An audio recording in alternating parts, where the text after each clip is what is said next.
जो शहर के बाहरी इलाके में स्थित था।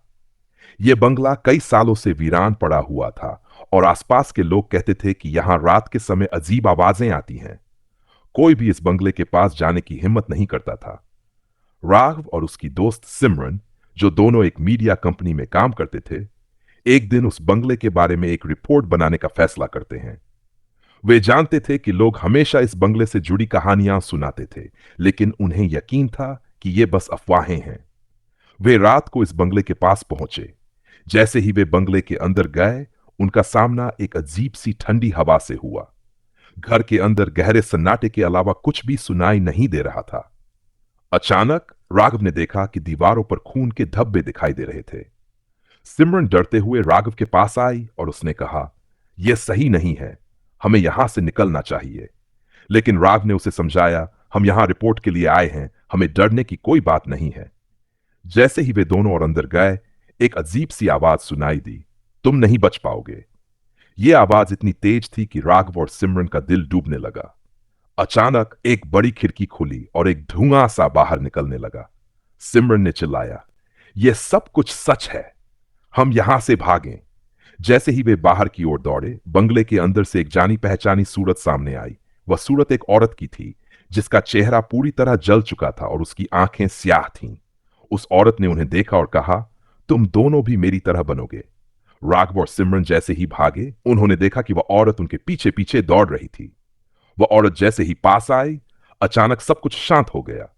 वे दोनों घबराए हुए बाहर निकले और बंगले से दूर चले गए।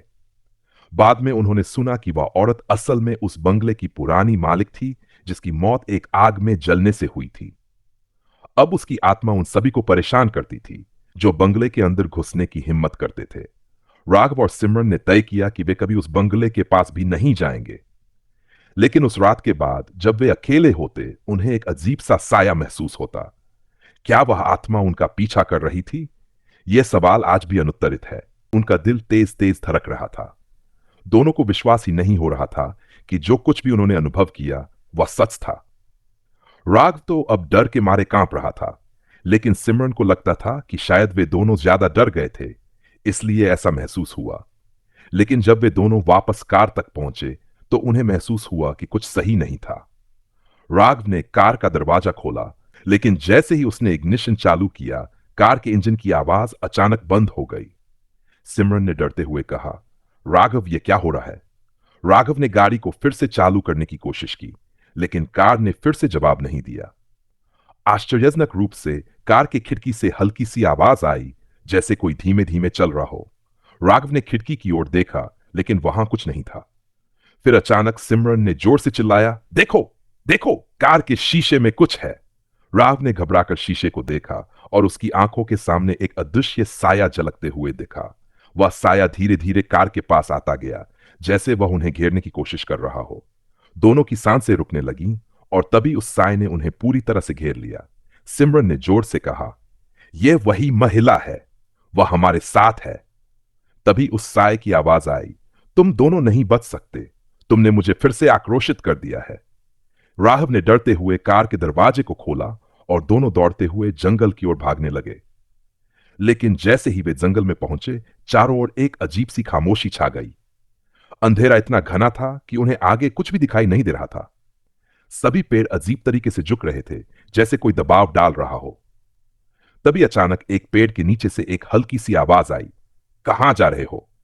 यह वही औरत थी जिसकी जलती हुई आंखें उन्हें फिर से दिखाई दी। सिमरन के मुंह से शब्द नहीं निकल रहे थे और राघव ने कांपते हुए कहा, हमने कुछ नहीं किया, बस छोड़ दो हमें। लेकिन वह औरत उनकी ओर बढ़ने लगी और साथ ही चारों ओर से डरावनी हंसी सुनाई दी।